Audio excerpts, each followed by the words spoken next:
Hey guys, Samuel here. Today we're going to be talking about force, power, and work in my sport disc golf. So here we go with the video. I got my two discs here, same discs.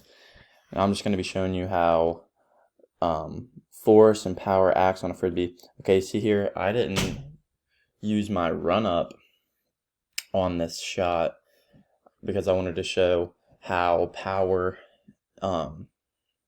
your power gets your frisbee really going.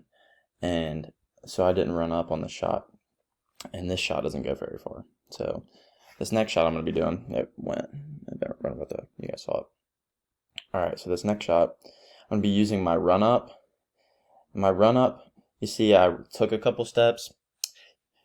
You move your arm back to get some extra torque on the frisbee, and that allows you to create some more force into your shot, and ultimately your shot has more power. So the work of your shot is going to be farther with the combination of those two things. And what you want to do is be able to have nice control of your force and your power when you're throwing a disc, because you want to have good distance control. Ultimately, that's the goal. If you have a 150-foot shot compared to a 300-foot shot, you're not trying to throw 300 feet every single time if you got a 150-foot shot to the pin. So that's what we're trying to do here.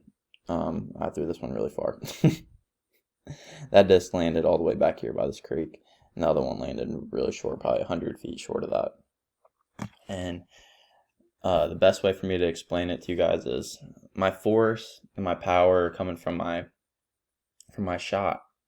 I'm leaning back a little bit to get just a little bit of force, but when I really want to amp it up and get everything going, I'm gonna take my weight, I'm gonna move quick, take a couple steps, go back, throw it hard, compared to me just standing there, turning and throwing.